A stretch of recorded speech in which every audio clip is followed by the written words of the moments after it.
Hey, friends, welcome to another episode of Field Notes, Insights and Observations for the Travel Marketer. Today, Sara Dyer is back, and we were talking about the incredibly huge AI updates for Canva.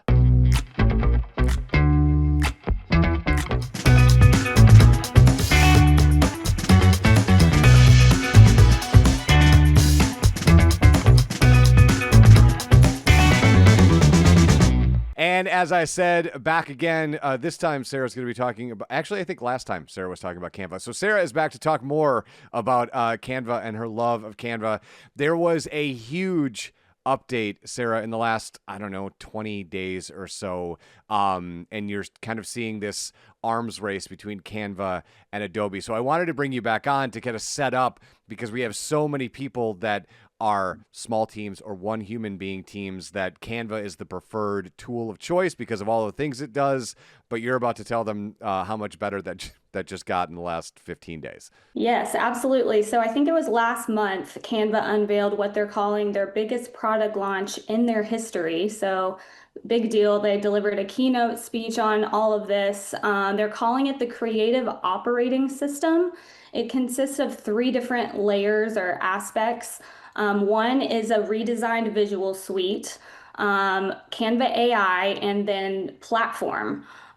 With this new creative OS, design really becomes democratized. Anyone with an internet connection and a desire to create can do so literally within minutes. I think this is really cool because destinations can now imagine, design, and distribute content at literally lightning pace while still being on brand. So super cool stuff. Because Sara, you can still put your brand guidelines, kind of your brand kit, if you will, into Canva, and it will stay in those guardrails, right? Absolutely. And that makes it super easy too when there's different people working on all of this different Right. stuff. It Yes. will Yeah. lock Yeah. down the brand guide so that some features are editable, but the brand standards stay locked so that no one publishes anything that is off brand. Now, one of the most interesting things about this announcement was, and it was the third thing you mentioned, was platform. Can you get a little bit into how that should be working if you haven't played with it already? I know you have, but like if you're listening and haven't played with it yet, like what platform actually is? Layer, it essentially connects creation, management, execution, and measurement all inside this one tool or platform. Canva is really reframing itself from just a simple design tool to a mission critical marketing and content platform. So there's end-to-end marketing here that you can execute all within Canva. Yeah, and I was looking at it as if you finally have this, and you and I talk about this offline all the time. You finally have a tool where you're essentially going to take, in this case, Canva, but you would take Photoshop and partner it with Sprout Social. So you're now making the ads and distributing them in one spot, right? Like that's what it's okay. Absolutely. They, within this big update in the platform, they introduced this thing called Canva Grow, which they're calling a creative marketing engine. It allows teams to browse through a library of high performing ads within their industry specifically. You can also have it scan your destination's website so that the AI automatically pulls in your colors, your brand voice or tone, any messaging you like to use. And it generates multiple ad variants from that tailored to your destination specifically. And you can also publish these directly into Meta Ads Manager.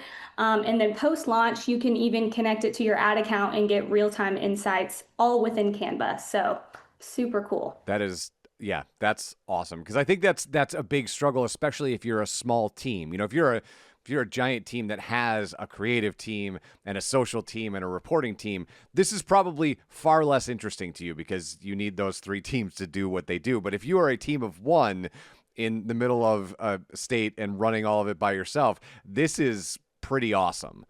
Yeah, it increases efficiency for those small to mid-sized DMOs with lean teams and budgets. It's very budget friendly. It can combine all of these things, spreadsheets, design, video, email into one tool, which means fewer platforms, fewer subscriptions, and less complexity for travel marketers.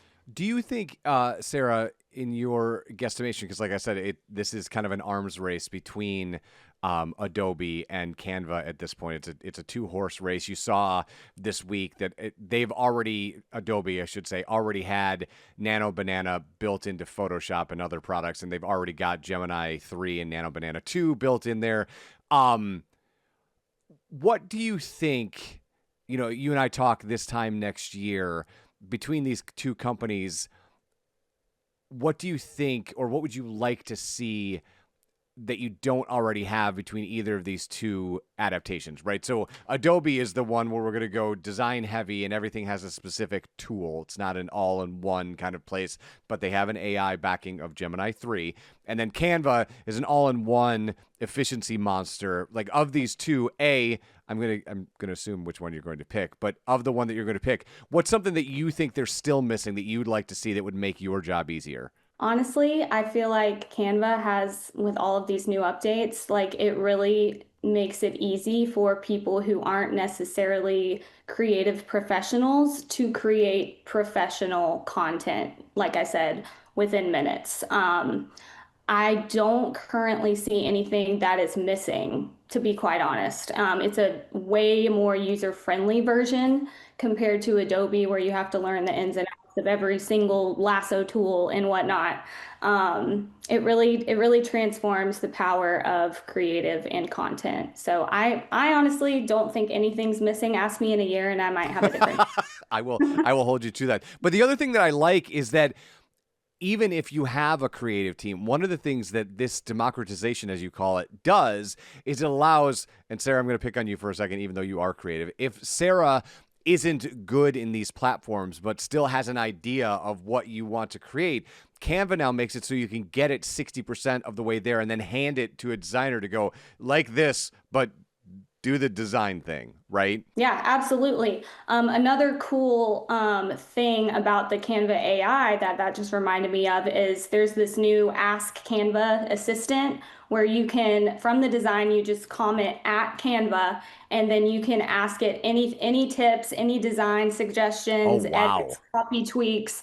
So even if you don't have a creative actual person to lean on, Canva AI assistant is pretty much a creative professional in itself. So A fun update. And they're still doing some other stuff. As the time of this recording, you may or may not know that Canva purchased a company called Affinity. They are in the process of rolling that tool out, but as the time of this recording, we don't have it yet, so we haven't been able to jump into it. But the design there would be much like what, Sarah, you were just talking about, is that it would be Affinity's version of InDesign, Illustrator, and Photoshop, but now all in one place, all at the same time. And like I said, we haven't been able to mess with it yet, so we can't really give you any strategic use of that. But to your point, Sarah, this is more and more becoming the tool that you must have as a marketer as you're entering into 2026. I agree. It's also cool because there's a lot of data integration with this. For example, let's say you have like a visitor survey data you want to turn into a visual. You can convert those numbers into compelling visuals and narratives like infographics, dashboards, interactive visuals that will resonate with your stakeholders, partners, and your visitors. So you can take all of these docs and sheets and all these things you have in one place and turn it into one beautiful visual. My personal favorite part about this, and I know that Adobe does this, but they, again, do it in individual apps, is I am running around a ton. So the ability to take something from the desktop to the iPad to the iPhone and have the same level of lack of friction is super awesome, because all of these tools work in all of these places, which makes creating on the go also awesome. It's all uploaded into their cloud, so you don't even have to think about saving it. You can start doing one thing on your laptop, and then let's say you want to move it to your phone and post it on Instagram from there. It's super seamless. Sarah, as always, this is a pleasure. If people have questions, though, what's your favorite way for them to DM you and ask you questions about what you're doing in Canva? You can find me on LinkedIn or Instagram. My Instagram handle is at Sara L. Dyer, so feel free to hit me up there. Sarah, awesome. Take care. Thanks, Eric.